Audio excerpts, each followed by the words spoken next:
council chamber of the Galactic Federation stretched across nearly a kilometer of crystalline architecture, its walls pulsing with the soft, bioluminescent glow that marked all elder constructions. Ambassador Sarah Chen stood at the human delegation's modest table, her dark hair pulled back in regulation style, watching as representatives from 200 species filled the massive space. The air recyclers hummed with the complex mixture of atmospheric requirements needed to keep everyone breathing. At the center of the chamber, the eldest council occupied their traditional positions on platforms that rose like organic trees from the polished floor. The Vorthak Prime Elder, a being that resembled a cross between a mantis and a flowering plant, gestured with one of its 6 arms. When it spoke, the universal translators carried its words in the harmonic tones that indicated extreme displeasure. The human species has been warned repeatedly about their expansionist tendencies, the Vorthak intoned, its compound eyes shifting to focus on Sarah. Your people continue to establish colonies without proper authorization. Your military vessels patrol sectors that have been declared neutral zones for 3,000 years. Your traders ignore established commercial protocols. Sarah remained standing as murmurs rippled through the assembly. She had expected this moment for months. Earth's rapid expansion into the Outer Rim territories had not gone unnoticed, and the Federation's patience was clearly at an end. Around her, she could see representatives from species that had been part of the galactic community for millennia. The blue-skinned Andalites with their proud bearing, the crystalline makers who communicated through light patterns, the massive Korvac whose homeworld was a gas giant. All of them looked at the humans with expressions that ranged from mild irritation to open contempt. With respect, eldest, Sarah began, activating her translation unit, humanity has followed all established protocols for colonial expansion.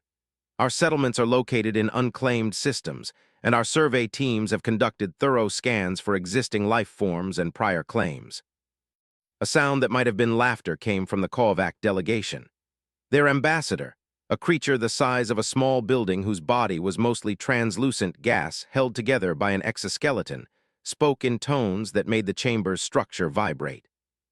Unclaimed by your standards, perhaps, the Korvac rumbled. But your species seems incapable of understanding that some regions of space are left empty for reasons other than simple abandonment. The Andalite ambassador, tall and graceful with skin that shifted between shades of blue, stepped forward. The human expansion into the Kepler arm has disturbed 3 separate meditation worlds.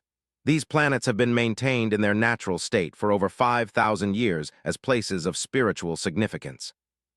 Sarah felt her jaw tighten.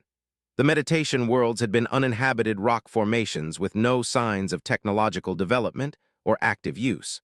Earth's colonial administration had followed every regulation in the colonial charter before establishing the research stations there. Our surveys detected no active claims or ongoing use of those worlds, she replied.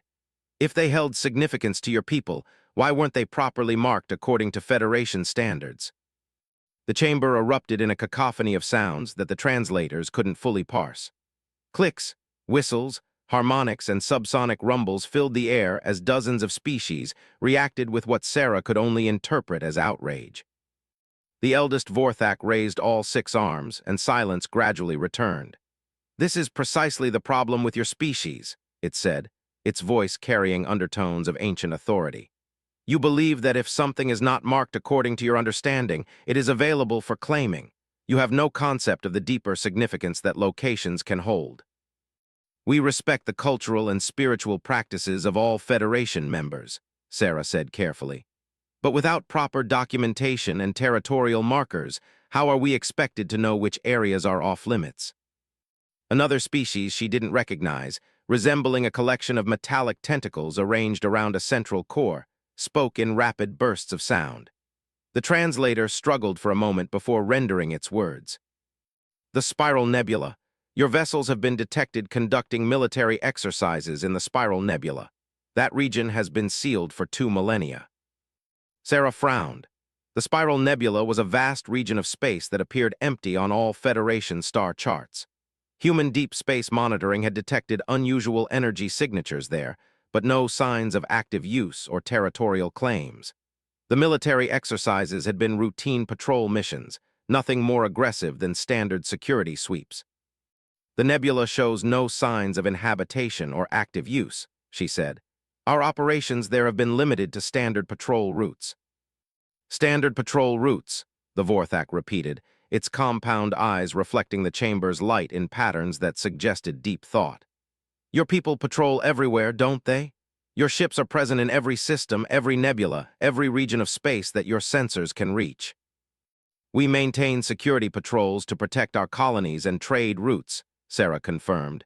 This is standard practice for all Federation members. Is it? The Andalite ambassador's voice carried a note that the translator couldn't quite capture, but Sarah felt certain it was mockery. The Talarian Empire maintained 17 colonies across 4 systems for 800 years without requiring a single military patrol outside their immediate space. The Crystalline Dominion, added another voice, this one from a being that looked like living glass, has expanded their territory across 12 systems over the past millennium. Their longest military patrol route extends exactly 2 light years from their furthest outpost. Sarah was beginning to understand the scope of the problem. Humanity's approach to space colonization was fundamentally different from established Federation practices. Where other species expanded slowly and maintained minimal security presence, humans had established extensive patrol networks and rapid expansion protocols. Our security requirements may be different from other species, she acknowledged, but this is based on our historical experience and strategic assessments.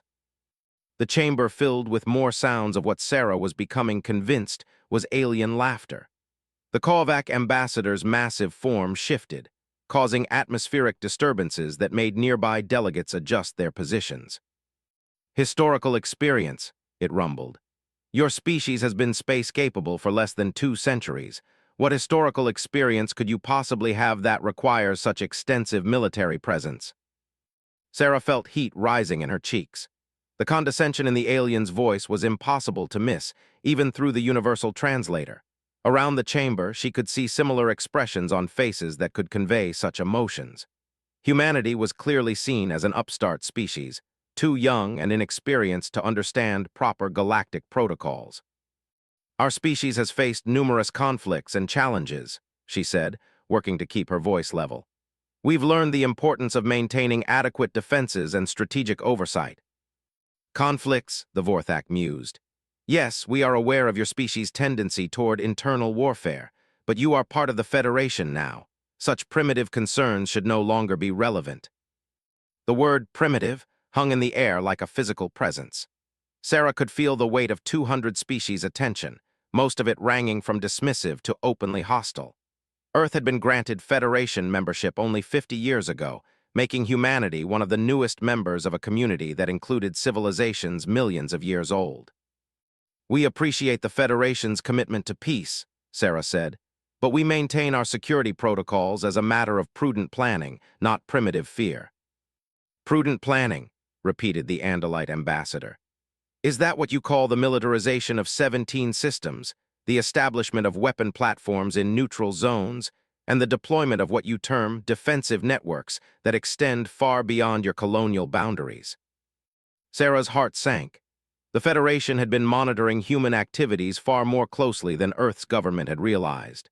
The defensive networks were indeed extensive, but they had been established in response to specific threat assessments and strategic requirements that made perfect sense from a human perspective. Our defensive installations are designed to protect trade routes and ensure rapid response to emergency situations, she explained. They're positioned to provide maximum coverage with minimum resource expenditure. Emergency situations, the crystalline being interjected, its form pulsing with patterns of light that somehow conveyed sarcasm. In the past 50 years of Federation membership, how many emergency situations has your species encountered that required military response? Sarah paused. The honest answer was none. The Federation's peacekeeping mechanisms had proven remarkably effective, and no human colony had faced external military threats since joining the galactic community. The absence of threats doesn't invalidate the need for preparedness, she said finally. The eldest Vorthak made a gesture with 2 of its arms that Sarah had learned indicated finality. This is exactly the mindset that concerns the Council. Your species seems incapable of accepting that the galaxy has moved beyond the need for constant military vigilance. Other species have learned to exist in harmony. added another delegate whose species Sarah couldn't identify. They expand slowly, they respect established territories, and they understand that military might is not the solution to every problem. We're not trying to solve problems with military might, Sarah protested. We're simply maintaining reasonable security measures. Reasonable by whose standards? The Kovac demanded, its voice causing the chamber to vibrate again. Your security measures include weapon systems that could threaten entire star systems. Your patrol routes cross territorial boundaries that have been respected for thousands of years. Your expansion rate threatens to destabilize regions that have known peace since before your sun ignited. The accusations were mounting, and Sarah realized that humanity's integration into the galactic community had been far less successful than Earth's leaders had believed. What humans saw as reasonable precautions, the Federation viewed as aggressive militarization. What humans considered efficient expansion, other species interpreted as reckless territorialism. If there are specific concerns about our activities, Sarah said, we're prepared to discuss modifications to our policies. Modifications? The Vorthak's compound eyes focused on her with what felt like laser intensity. Ambassador Chen, the Council has been attempting to discuss modifications with your species for 3 decades. Every suggestion has been met with explanations of why human methods are superior or necessary. We've implemented several changes based on Federation recommendations, Sarah pointed out, though even as she spoke, she knew the modifications had been minimal. You've made cosmetic adjustments, the Andalite ambassador said coldly. You've changed the names of your military installations from forward bases to colonial support stations. You've redesignated your patrol fleets as merchant protection services, but the underlying militarization remains unchanged. Sarah felt the weight of the chamber's attention growing heavier. Representatives of species that had achieved interstellar travel when Earth was still cooling from its formation were looking at humanity with expressions of growing impatience. The Council has reached a decision, the eldest Vorthak announced, its voice carrying harmonics that indicated formal pronouncement. The human species will cease all military activities beyond their established colonial boundaries within 90 standard days. All defensive installations in neutral zones will be dismantled within the same time frame, added the Andalite ambassador. Colonial expansion will be limited to 1 new system per standard year, and each new colony must be approved by the Federation Colonial Authority before establishment, continued the crystalline being. Sarah felt her heart racing. These demands would effectively cripple humanity's space-based civilization. The defensive networks provided protection for trade routes that were essential to colonial economies. The patrol systems ensured rapid response to any emergency situations. The expansion limitations would strangle human growth for centuries. These restrictions are far more severe than those applied to any other Federation member, she said, struggling to maintain diplomatic composure. Because no other Federation member has demonstrated such aggressive expansion patterns, the Vorthak replied. Your species' behavior is unprecedented in Federation history. We're prepared to negotiate specific modifications, Sarah offered, but these demands would effectively end human space colonization. Perhaps that would be for the best, rumbled the Kovac ambassador. Other species have managed to thrive within reasonable boundaries. The chamber filled with sounds of agreement from dozens of species. Sarah realized that the Federation's patience with humanity had not just reached its end, it had been exhausted long ago. This wasn't a negotiation, it was an ultimatum. The Council's decision is final, the eldest Vorthak declared. Humanity has 90 days to comply with these requirements. Failure to do so will result in suspension of Federation membership and potential military intervention to ensure compliance. Military intervention. Sarah felt the blood drain from her face. The Federation had never threatened military action against a member species before, at least not within recorded history. The fact that they were making such a threat now indicated just how seriously they viewed the human situation. We'll need to consult with Earth's government before responding to these demands, Sarah said, her voice barely steady. Naturally, the Vorthak agreed. But understand that this consultation period is included within the 90-day deadline. The Council expects a formal response within 30 days, followed by immediate implementation of the required changes. The session was clearly over. Around the chamber, delegates began filing out, many of them casting looks of satisfaction or contempt toward the human section. Sarah remained standing at her table, her mind racing as she tried to process the implications of what had just occurred. The Federation had not just issued an ultimatum. They had essentially declared that humanity's approach to space colonization was incompatible with galactic civilization. And from their perspective, Sarah had to admit they might be right. Human expansion had been rapid and militaristic compared to other species, driven by strategic thinking that emphasized security and control. But what the Federation didn't understand was that humanity's approach had been shaped by hard experience.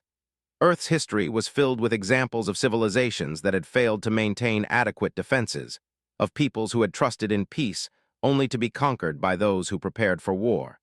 The universe might seem peaceful from the Federation's perspective, but humans had learned not to assume that peace would last forever. As Sarah gathered her materials and prepared to leave the chamber, she realized that the next 90 days would determine not just humanity's role in the galactic community, but whether the human species would be allowed to maintain their independence at all. The elders had warned them. Now humanity would have to decide whether to submit to alien judgment or face the consequences of defying the most powerful alliance in known space. The choice would define the future of the human race.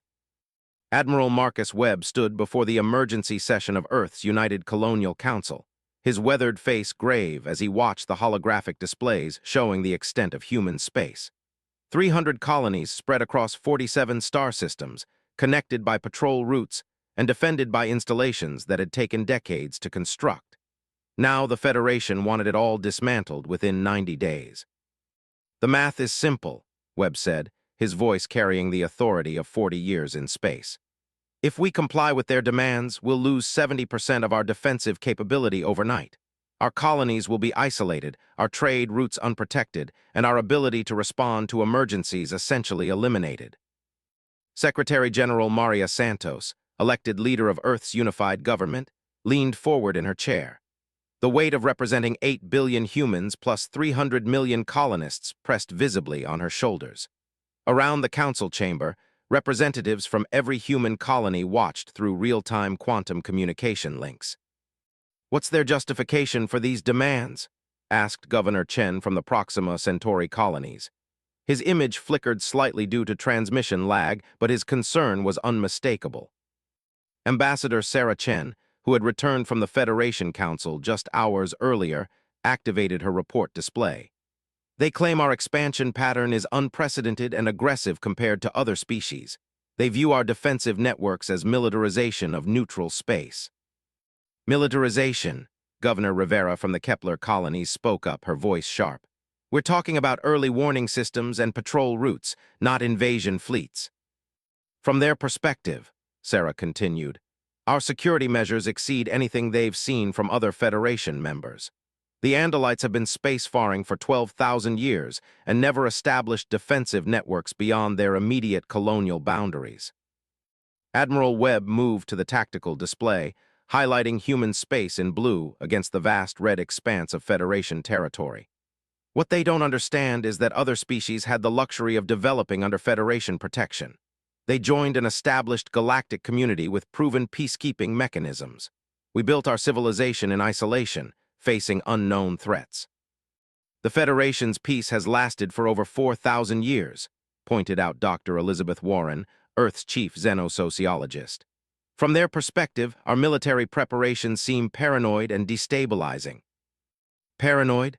Governor Martinez from the Vega system almost shouted, causing audio distortion. "We have families out here, children growing up on worlds that are light years from the nearest help. Our paranoid preparations are the only thing standing between our people and disaster if something goes wrong." Secretary General Santos raised her hand for silence. "What are our options if we refuse to comply?" Admiral Webb's expression grew darker. "Military intervention. The Federation has naval superiority of approximately 50-1. Their oldest ship designs are more advanced than our newest prototypes. In a direct conflict, we'd be defeated within weeks." The chamber fell silent as the reality of their situation sank in. Earth's military had been built to defend against human-scale threats, pirates and rogue factions. Against the combined might of civilizations that had been perfecting warfare for millennia, they were children with wooden swords facing veteran soldiers. "What about selective compliance?" suggested Governor Park from the Tau Ceti system. "Could we negotiate partial dismantling in exchange for keeping critical installations?" Sarah shook her head. "I tried that approach. They made it clear that their demands are non-negotiable. The Federation views this as a test of whether humanity can be trusted to follow galactic protocols. So we submit to alien oversight or face extinction," Governor Chen said bluntly. Dr. Warren cleared her throat. "There might be a third option. My xenosociological analysis suggests that the Federation's threat is partly bluff. They've never had to enforce compliance through military action because no member species has ever refused their ultimatums." Admiral Webb turned to face her. "You're suggesting they don't actually know how to follow through." "I'm suggesting they're institutionally unprepared for resistance," Warren clarified. "The Federation operates on consensus and voluntary compliance. Their military exists primarily for external threats, not internal enforcement." "That's a dangerous assumption," Santos said. "If you're wrong, we could be condemning our species to destruction." "If we comply," Webb interjected, "we're condemning our species to stagnation. Without our defensive networks, colonial growth will slow to a crawl. Without patrol routes, we'll lose dozens of colonies to isolation and resource shortages. The Federation's demands aren't just about disarmament. They're about fundamentally changing what it means to be human in space." Governor Rivera leaned forward. "What exactly do you mean by that, Admiral?" Webb walked to the historical display, showing human expansion patterns over the past century. Every human colony was established with the understanding that Earth would maintain contact and provide support. Our patrol routes ensure regular communication, supply delivery, and emergency response. Our defensive installations guarantee that no colony will fall victim to pirates, mechanical failures, or natural disasters without immediate backup. He switched to showing Federation expansion patterns from other species. "Look at how the Andalites expanded. One colony per century, each one completely self-sufficient before the next was established. The crystalline dominion took 500 years to expand across 3 star systems. They build slowly, they build completely, and they accept isolation as normal." "We can't do that," Governor Martinez said. "Human psychology requires connection. Our colonies aren't designed for complete independence." "Exactly," Webb confirmed. "We built our civilization on the assumption of maintained contact and mutual support. The Federation is asking us to fundamentally restructure not just our military, but our entire approach to space colonization." Secretary General Santos stood and moved to the display showing current human space. "What would compliance actually look like in practical terms?" Sarah activated a new projection showing the required changes. All defensive installations beyond colonial boundaries would be dismantled. That's 43 major installations and over 200 minor ones. Military patrol routes would be restricted to within 2 light-years of established colonies. New colonies would be limited to 1 per year and subject to Federation approval. "The approval process alone would add decades to colonial planning," noted Governor Park. "And the isolation effects would begin immediately," added Admiral Webb. 14 of our outer rim colonies would lose regular contact within the first month. Supply runs to resource-deficit worlds would become irregular. Emergency response times would increase from hours to weeks." Dr. Warren brought up her sociological projections. "Based on historical human patterns, isolated colonies show increased psychological stress, reduced birth rates, and higher abandonment rates. We could see a 20% reduction in colonial population within 5 years. So compliance means the slow death of human space civilization," Governor Chen summarized. "But resistance means the fast death of human space civilization," Governor Rivera countered. Santos returned to her chair, the weight of decision visible in her posture. "Admiral Webb, if we were to resist Federation demands, what would our strategic situation look like?" Webb activated the military assessment display. "Short term, we'd have the advantage of position and preparation. Our defensive networks would give us warning of any Federation approach, and our patrol fleets could conduct hit-and-run operations against their supply lines. But long term, we can't win a conventional war," Webb admitted. "But we might not need to. Dr. Warren is right that the Federation is institutionally unprepared for extended conflict with a member species. Their political structure is based on consensus, which means prolonged military action would create internal pressure for negotiated settlement. "You're talking about guerrilla warfare against the Galactic government," Santos said slowly. "I'm talking about asymmetric resistance designed to create political pressure for compromise," Webb corrected. "We don't need to defeat the Federation military. We just need to make enforcement of their ultimatum too costly for them to sustain politically." Governor Martinez looked skeptical. "That assumes they won't simply decide that humanity is too dangerous to allow continued existence." "It's possible," Warren acknowledged. "But xenosociological analysis suggests that genocide is virtually impossible for the Federation to contemplate. Their entire civilization is built on the principle of species diversity and peaceful coexistence. Destroying humanity would undermine the philosophical foundation of their society." "So we'd be betting our species' survival on alien psychology," Governor Chen said. "We're already betting our species' survival on alien psychology," Webb pointed out. "The question is whether we bet on their mercy or their fear." Santos called for a brief recess, and the chamber buzzed with private conversations as representatives consulted with their colonial councils. When the session resumed, the Secretary General's expression had hardened with resolve. "I've been in contact with the major colonial governors," she announced. "The consensus is clear. Compliance with Federation demands would effectively end human space civilization as we know it. The question now is whether we're prepared to resist." "What about Earth itself?" asked Governor Park. "The home planet would be directly vulnerable to Federation retaliation." "Earth has 8 billion people and the most advanced planetary defense system we've ever built," Webb replied. "But more importantly, attacking Earth would mean attacking the cradle of human civilization. That level of symbolism would make it difficult for the Federation to justify their actions." Dr. Warren activated her cultural analysis display. "The Federation's member species place enormous value on homeworld sanctity. Attacking Earth would violate one of their most fundamental cultural principles." "Unless they decide we're not worthy of such consideration," Governor Rivera pointed out. "That's the risk," Santos agreed. "But consider the alternative. If we comply, we become a client species, dependent on Federation approval for every aspect of our development. Our children will grow up in a galaxy where human independence is a memory." Admiral Webb stepped forward. "There's another factor to consider. Our intelligence suggests that other Federation members have been watching this situation closely. Some of the younger species are sympathetic to our position, but they've never had the courage to challenge Federation authority." "You think resistance could inspire others?" Santos asked. "Possibly. The Federation's power partly depends on universal compliance.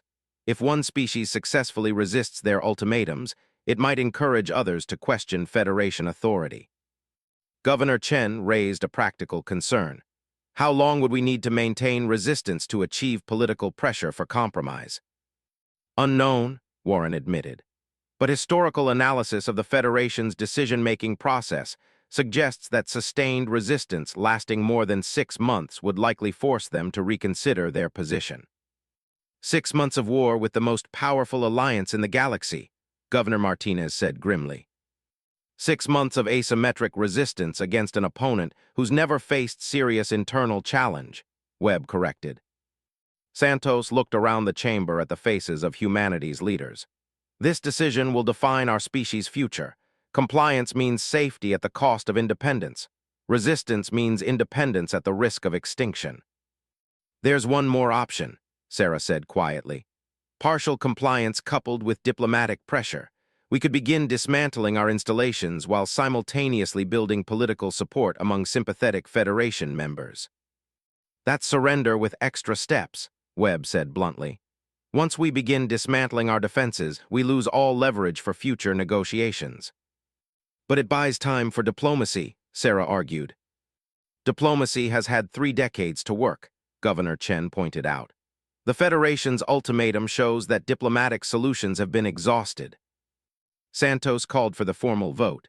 "All those in favor of compliance with Federation demands."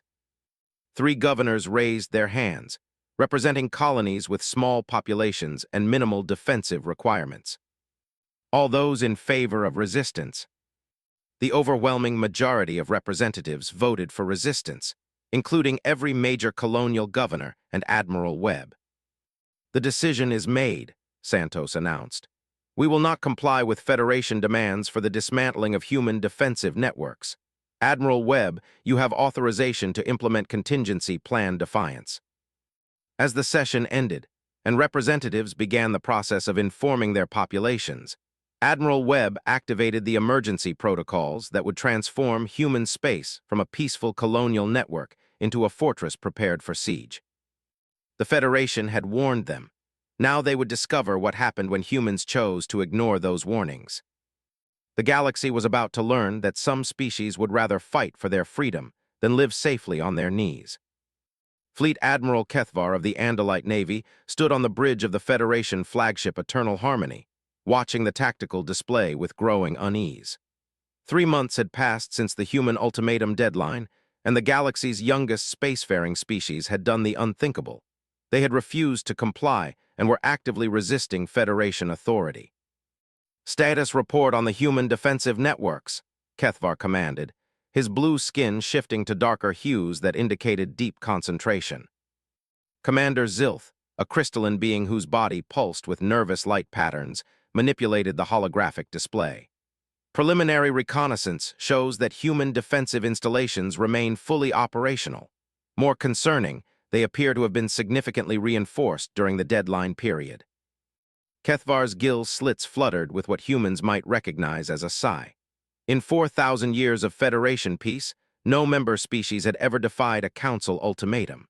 The institutional response protocols had never been tested, and the reality was proving far more complex than anyone had anticipated. "What about their fleet dispositions?" asked the Admiral. "This is where the situation becomes unusual," Zilth replied, causing the display to zoom in on human patrol routes. "Their main battle fleets have dispersed into small groups conducting what they term freedom of navigation operations throughout the contested regions. They're not massing for defensive engagement." "No, sir. Their strategy appears focused on maintaining mobility while demonstrating their refusal to abandon the contested territories." Kethvar moved closer to the tactical display. His species had been conducting space warfare for 12 millennia, and human tactics were unlike anything in his experience. Traditional Federation doctrine called for concentrated force deployment and defensive positioning. The humans seemed to be doing exactly the opposite. "Are they avoiding engagement with our forces?" "Not exactly," Zilth said, the light patterns in his crystalline form shifting to indicate confusion. "They're not seeking direct combat, but they're not fleeing either. Yesterday, one of our patrol groups encountered a human squadron near the Kepler installations. And the humans maintained course directly through our formation. When challenged, they responded that they were conducting routine security operations in human space." Kethvar felt his skin shift to colors indicating deep thought. "They flew through our formation without deviating." "Yes, sir, our patrol commander was uncertain how to respond. The humans weren't threatening, but they were clearly demonstrating that they didn't recognize our authority in the region." The situation was becoming increasingly difficult for the Federation command structure. Their rules of engagement had been designed for external threats, not for managing rebellious member species. The political leadership wanted the humans brought into compliance, but they also wanted to avoid actions that might seem excessive or tyrannical. "What are the political implications if we fire on human vessels?" Kethvar asked. Commander Zilth's form dimmed as he consulted his political briefings. "According to the Council's guidance, we are authorized to use force only if humans directly threaten Federation vessels or installations. Peaceful resistance and refusal to comply with directives do not qualify as direct threats. So we can watch them ignore our ultimatums, but we can't actually stop them unless they shoot first." "Essentially, yes." Kethvar had commanded fleets in 3 major conflicts against external aggressors, but this situation was entirely outside his experience. The humans were treating Federation authority as irrelevant rather than challenging it directly. They continued their normal operations as if the ultimatum had never been issued. "Report on human colonial activities," he ordered. They've established 2 new colonies since the deadline passed, Zilth informed him. Neither was submitted for Federation approval. When challenged by our monitoring stations, the colonial ships responded that they were conducting internal human affairs. Internal human affairs, Kethvar repeated slowly. They're claiming sovereignty over their own expansion. It appears so. Their position seems to be that Federation membership doesn't grant the Federation authority over internal human decisions. The Admiral felt a chill that had nothing to do with the bridge's environmental controls. The humans weren't just refusing to dismantle their defenses. They were asserting complete independence from Federation oversight while maintaining their membership status. What's the response from other Federation members? Zilth's form brightened, indicating access to sensitive information. This is causing significant debate within the Council. Several younger member species are questioning the precedent of forcing member species to abandon their defensive capabilities. Which species? The Terralians, who joined the Federation 800 years ago, have formally requested clarification of the Federation's authority over member species' internal security decisions. The Novik Collective has submitted a proposal for review of the colonial oversight protocols. Kethvar realized that the human resistance was having exactly the effect Admiral Webb had predicted. Other species were beginning to question Federation authority, and the Council's united front was developing cracks. Sir, interrupted Navigation Officer Trath, a being whose species Kethvar couldn't immediately identify. We're receiving a transmission from the human flagship in this sector. Put it through. The main display shifted to show a human male in a dark blue uniform with insignia indicating high rank. Kethvar recognized him from intelligence files as Captain James Sullivan, commander of the human vessel Defiance. Admiral Kethvar, Sullivan said with what appeared to be respectful acknowledgement, I'm transmitting our scheduled patrol route for this sector. As per standard protocol, we wanted to ensure there are no conflicts with Federation vessel operations. Kethvar blinked in surprise. The human was treating this as a routine coordination conversation, as if the ultimatum and current political crisis didn't exist. Captain Sullivan, Kethvar replied, you are operating in violation of Federation Council directives. You are required to withdraw your vessels beyond the boundaries established in the compliance ultimatum. Sullivan's expression didn't change. Admiral, I'm not aware of any Federation authority over internal human security operations. We're conducting routine patrols in human space to ensure the safety of our colonies and trade routes. The Federation Council has explicitly ordered the cessation of these operations. With respect, Admiral, the Federation Council has issued requests that we've determined are not compatible with our species' security requirements. We remain committed to Federation membership and cooperation, but we cannot abandon the protection of human lives. Kethvar felt his skin shifting through colors that indicated frustration and confusion. Sullivan was being perfectly polite and reasonable while completely ignoring Federation authority. It was as if the human couldn't comprehend that the Council's directive was meant to be obeyed rather than evaluated. Captain, your refusal to comply with Council directives is creating a serious political crisis. I understand the Federation's concerns, Sullivan replied, but we've offered multiple compromises that would address security issues while maintaining protection for human colonies. The Federation's unwillingness to consider these alternatives has created the current situation. The Council's directive was not a negotiating position. It was a requirement for continued Federation membership. Sullivan paused, and for a moment his polite expression shifted to something harder. Admiral, are you informing me that the Federation is expelling humanity from membership? Kethvar realized he had stepped into dangerous territory. The Federation had not actually expelled humanity, largely because the political implications were too complex to navigate. They wanted human compliance, not human exile. The Federation seeks voluntary compliance with Council directives, he said carefully. Then we remain Federation members conducting internal security operations, Sullivan replied. Unless the Federation is declaring war on humanity, we'll continue protecting our people. The transmission ended, leaving Kethvar staring at a blank screen. The human had neatly turned the situation around, forcing the Federation to either accept human defiance or escalate to military action that would have enormous political consequences. "Sir," Commander Zilth said quietly, "I'm receiving reports from Federation monitoring stations throughout human space. Human vessels are maintaining their patrol routes as scheduled. They're treating our presence as routine diplomatic observation. They're not acknowledging that we represent enforcement authority. No, sir. They're treating us as fellow Federation members conducting parallel operations." Kethvar moved to his command chair, his mind racing through the implications. The humans had found a strategy that made Federation enforcement almost impossible. They weren't directly challenging Federation authority. They were simply ignoring it while maintaining that they remained loyal Federation members. "What are our orders if this situation continues?" he asked. Zilth consulted his briefings again.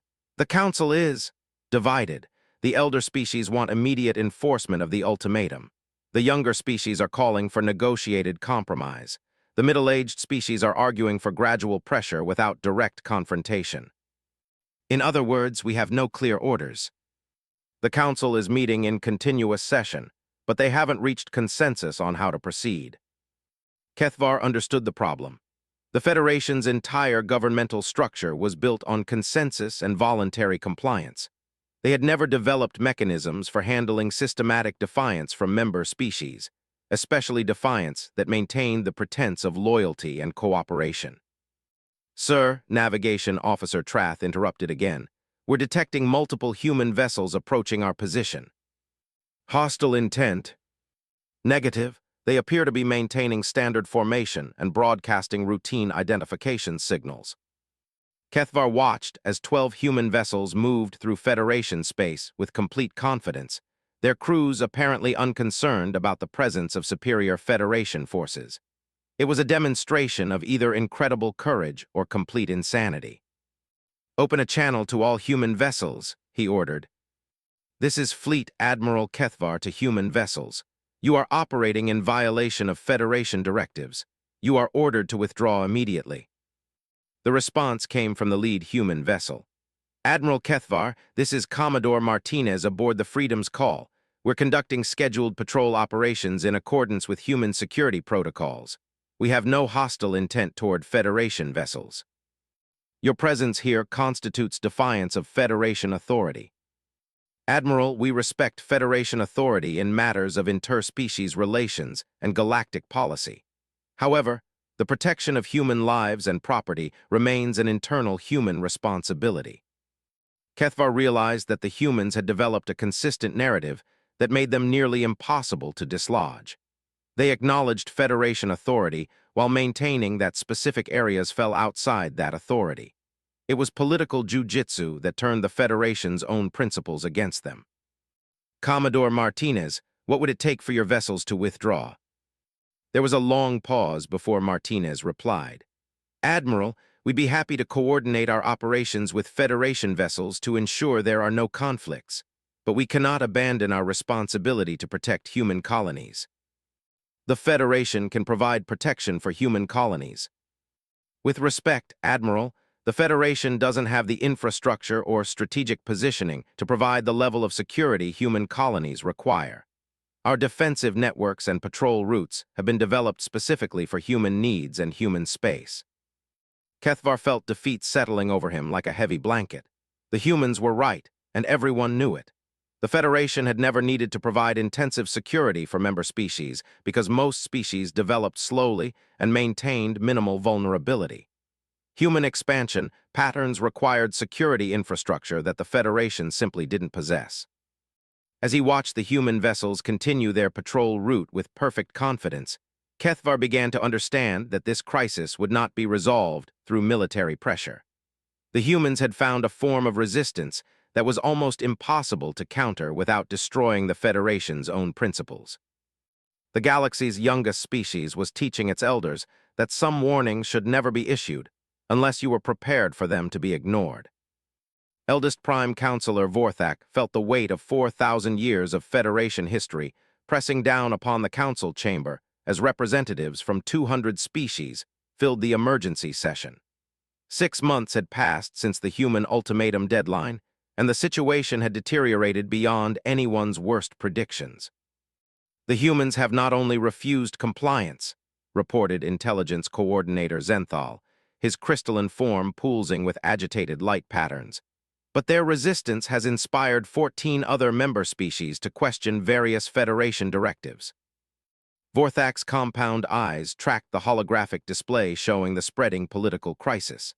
The Terralian Republic had formally challenged Federation oversight of their mining operations. The Novik Collective had declared their intention to expand beyond approved boundaries. 3 younger species had announced reviews of their military reduction agreements. What specific actions have the humans taken during this period? Vorthak inquired, though he suspected he already knew the answer. They have continued all activities prohibited under the ultimatum, Zenthal confirmed. They've established 4 new colonies, expanded their defensive networks, and maintained patrol operations throughout contested space. More significantly, they've begun providing security assistance to other species' colonies. The last point struck the chamber like a physical blow. Murmurs of outrage and concern rippled through the assembled delegates as the implications became clear. Admiral Kethvar, attending the session to provide military perspective, activated a tactical display. The humans have negotiated security agreements with 6 Federation members. They're essentially offering to extend their defensive networks to protect other species' colonies. They're building an alternative power structure, observed Counselor Trevan of the ancient Maker civilization. Her species had helped found the Federation 3 millennia ago, and her concern was palpable. If other species begin relying on human security services instead of Federation protection, our authority will be fundamentally undermined. Vorthak felt his exoskeleton shift colors as stress hormones flooded his system. The Federation had assumed that isolating the humans would force their compliance. Instead, human resistance was attracting allies and creating alternatives to Federation services. "What is the status of our enforcement efforts?" he asked Admiral Kethvar. The Andalite officer's skin shifted to colors indicating deep frustration. "Ineffective. The humans continue to treat our vessels as fellow Federation members conducting routine operations. When we attempt to prevent their activities, they respond with polite requests for clarification of our authority. Can we not simply order them to stop? We have issued such orders repeatedly. The humans acknowledge our communications, express respect for Federation concerns, and continue their operations. They maintain that internal security decisions fall outside Federation authority." Counselor Illith of the Korvac Dominion, his massive gaseous form causing atmospheric disturbances throughout his section of the chamber, rumbled his displeasure. "This semantic resistance is making us appear powerless. Other species are beginning to question whether Federation authority means anything." The truth of that statement was evident in the current session. Several delegates who would normally defer to Elder Council guidance were openly debating Federation policies. The humans had demonstrated that Federation authority could be safely ignored, and that lesson was spreading throughout the galaxy. "What would be required to force human compliance?" Vorthak asked, though he dreaded the answer. Admiral Kethvar's tactical display shifted to show force requirement calculations. Direct military action against human installations would require significant fleet deployment. However, human defensive networks are more sophisticated than originally assessed. Our intelligence suggests that forcing compliance would involve substantial combat operations. "Combat operations against a Federation member species," Counselor Trevan said slowly. "The political implications would be catastrophic. Worse than allowing them to continue defying our authority," demanded Counselor Illith. "Much worse," confirmed Dr. Cynthia, the Federation's chief sociopolitical analyst. "Military action against humans would violate fundamental Federation principles. It would likely cause the withdrawal of multiple member species and could lead to complete governmental collapse." Vorthak realized they were trapped in an impossible situation. Allowing human defiance undermined Federation authority, but enforcing compliance would destroy Federation legitimacy. The humans had found the one form of resistance that the Federation's governmental structure couldn't handle. "What alternative approaches have been considered?" he asked. Dr. Cynthia activated her analysis display. "We've identified 3 potential paths forward. First, Negotiate a compromise that acknowledges some human security concerns while maintaining Federation authority. Second, restructure Federation governance to accommodate species with different security requirements. Third, expel humanity from the Federation and treat them as an external power. What are the implications of each approach? Negotiated compromise would require acknowledging that the original ultimatum was excessive, which would undermine Elder Council authority but might preserve overall Federation stability. Governance restructuring would require fundamental changes to Federation principles but might prevent future similar crises. Expulsion would eliminate the immediate problem but would create a powerful external rival with significant appeal to younger member species. Councillor Illith's massive form shifted, causing pressure changes that made nearby delegates adjust their positions. All three options involve significant concessions to human demands. Are we to reward defiance? The alternative, Dr. Cynthia replied, is military action that would likely destroy the Federation itself. Admiral Kethvar stepped forward. There's another factor to consider. Our intelligence suggests that human military capabilities have been significantly underestimated. Their defensive networks include technologies that our analysis teams don't fully understand. Elaborate, Vorthak commanded. Human defensive installations use modular design principles that allow rapid reconfiguration and reinforcement.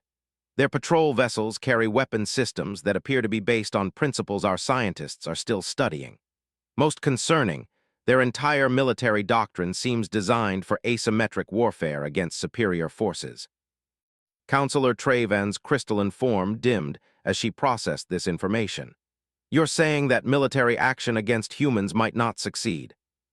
I'm saying that military action against humans would be far more costly and destructive than originally calculated. Even if successful, it would leave the Federation significantly weakened. The chamber fell silent as the full scope of their dilemma became clear. The Federation's most powerful enforcement tool, the threat of military action, was not viable against human resistance. What is the human position regarding negotiated settlement? Vorthak asked. Ambassador Johalak, who had been serving as intermediary with human representatives, activated his communication records. The humans continue to express willingness to discuss modifications to their security operations, but they refuse to consider complete dismantling of their defensive networks. They've offered to establish joint monitoring protocols, reduce patrol frequencies in sensitive areas, and submit expansion plans for advisory review.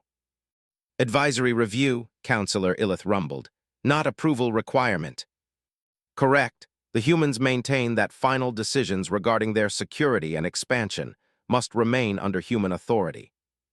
Vorthak felt the ancient weight of Federation leadership pressing upon him. Every decision would set precedents that would echo through galactic civilization for millennia to come. What is the assessment of human long-term intentions? He asked. Dr. Cynthia consulted her analysis files. Human leadership appears genuinely committed to Federation membership and cooperation. Their resistance is focused specifically on maintaining autonomy over internal security decisions. They've made no territorial claims on other species and have actually increased their contributions to Federation humanitarian programs. So they want to be Federation members, but only on their own terms. Essentially, yes. They want the benefits of Federation membership without accepting what they consider intrusive oversight of their internal affairs. Admiral Kethvar added another perspective. The humans have also demonstrated that their security concerns may be more justified than we initially believed. During this crisis period, they've responded to 17 emergency situations in their territory, including pirate attacks, equipment failures, and natural disasters. Federation forces would not have been positioned to provide similar response times. The admission hung in the chamber like an indictment. The Federation's demand that humans dismantle their security networks had been based on the assumption that such networks were unnecessary. The evidence suggested otherwise. Are we prepared to acknowledge that our original ultimatum was wrong? Councillor Trevan asked bluntly. The question struck at the heart of Federation governance. The Elder Council's authority was built on the assumption that ancient species possessed wisdom that younger species lacked.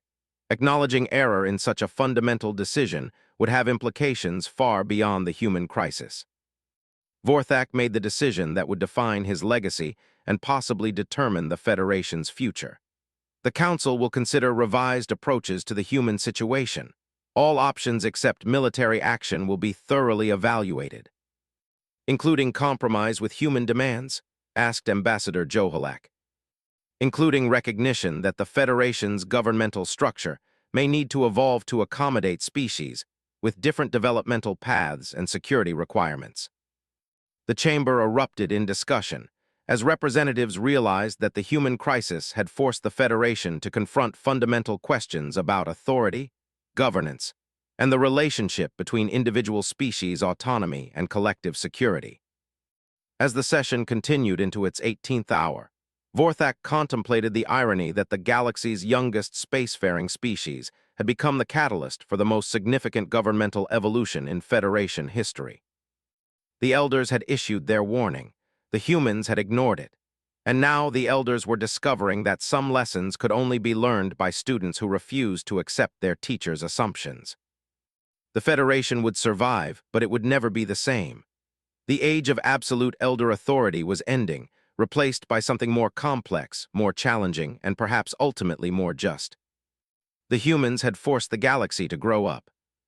2 years after the Federation ultimatum, Ambassador Sarah Chen stood once again in the Great Council chamber, but the atmosphere had transformed completely. Where once there had been hostile unity against human aggression, now there was careful respect mixed with genuine curiosity about humanity's role in galactic civilization. The chamber itself had been modified to accommodate new protocols. Human representatives now occupied a section equal in size to those of the Elder species, and displays showed Federation space with human defensive networks clearly marked as legitimate security infrastructure. Eldest Prime Counselor Vorthak, his compound eyes reflecting the chamber's lights in patterns that Sarah had learned indicated cautious optimism, addressed the assembly. The Federation Accords of Species Autonomy represent the most significant evolution in our governmental structure since our founding. The human crisis has taught us that unity and diversity are not contradictory principles. Sarah felt a mixture of pride and relief as she listened to the formal acknowledgement of what humanity had fought to achieve. The path to this moment had been long and difficult, but the final resolution had exceeded even the most optimistic human projections. Admiral Marcus Webb, now wearing the insignia of Federation Defense Coordinator, activated the tactical display showing the new galactic security framework. The Distributed Defense Protocol allows member species to maintain security infrastructure appropriate to their developmental needs and territorial requirements. Rather than enforcing uniform limitations, the Federation now recognizes that different species require different approaches to safety and expansion. The display showed how the human model had been adapted by 17 other Federation members.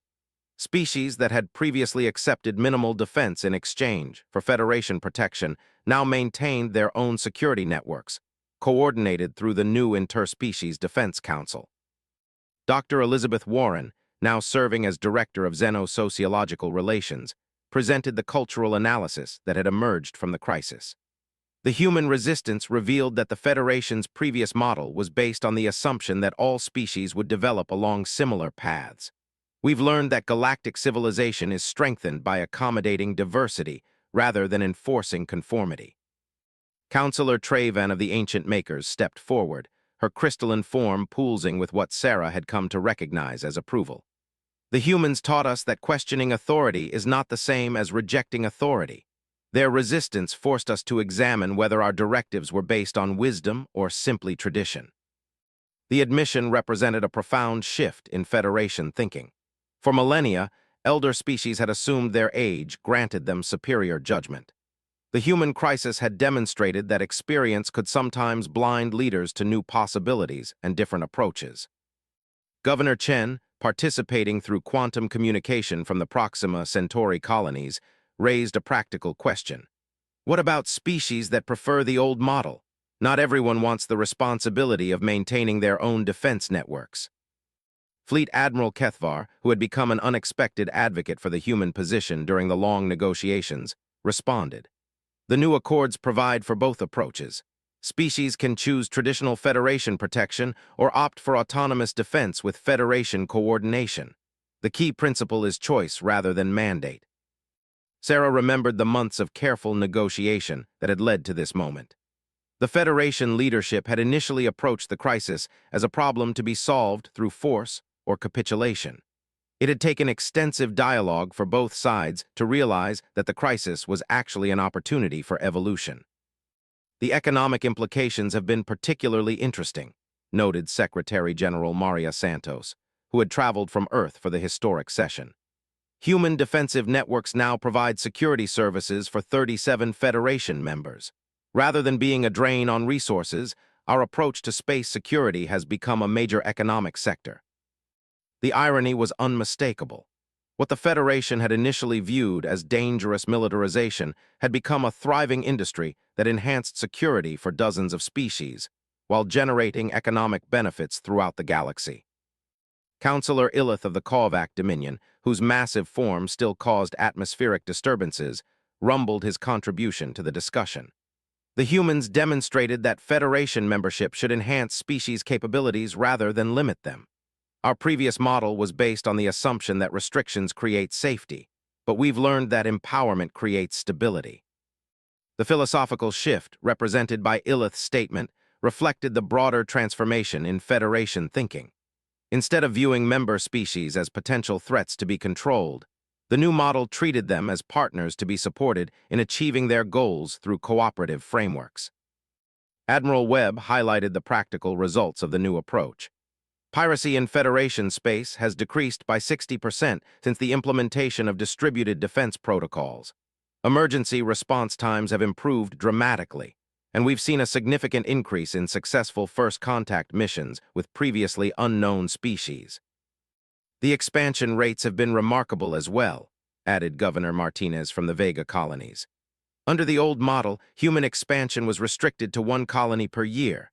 Under the new autonomy accords, we've established 12 new colonies in the past 18 months, all with Federation approval and support. Dr. Warren provided the sociological context for these achievements. When species are empowered to develop according to their own nature rather than forced into standardized patterns, they contribute more effectively to galactic civilization. The human model has inspired innovations in colonial development, defensive technology, and interspecies cooperation. Sarah reflected on how the crisis had ultimately strengthened rather than weakened the Federation. By accommodating different approaches to space development, the Federation had become more resilient and more attractive to potential new members. "What about external threats?" asked a delegate from a species Sarah didn't recognize.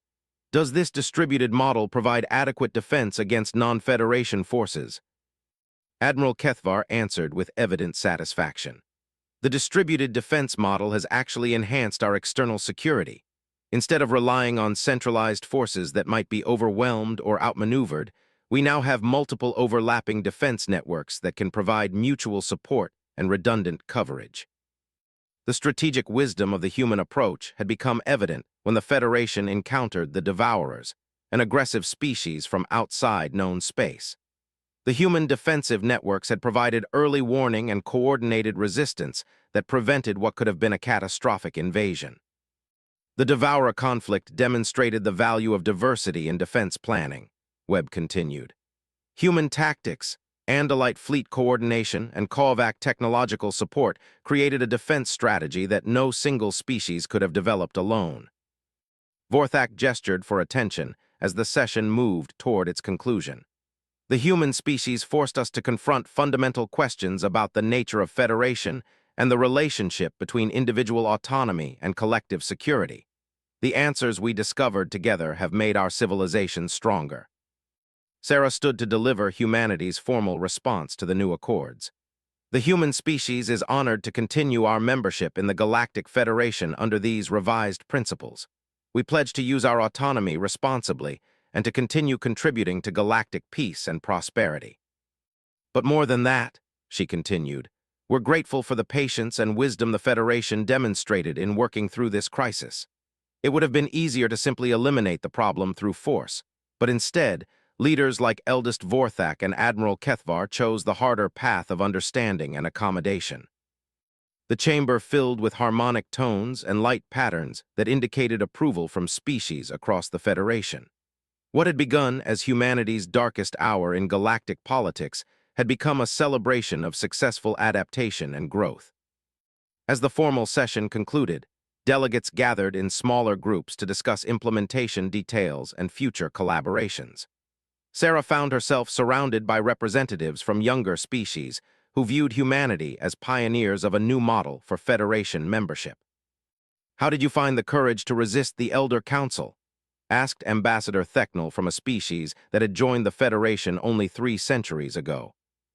"We didn't think of it as resistance," Sarah replied honestly. "We thought of it as staying true to our responsibilities to our people. Sometimes the greatest courage is simply refusing to abandon your principles, even when the consequences seem overwhelming." Admiral Webb joined the conversation, adding his military perspective. "The key was understanding that the Federation's strength came from its principles, not its power. When we appealed to those principles, diversity, cooperation, mutual respect, we found allies even among those who initially opposed us." Dr. Warren provided the academic viewpoint. "Cultural analysis showed that the Federation's own values supported the human position, even though Federation traditions seemed to contradict it.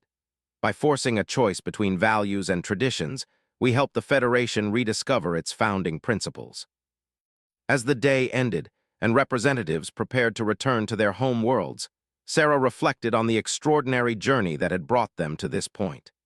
Humanity had entered the crisis facing potential extinction or subjugation, but they emerged as leaders in a new model of galactic civilization.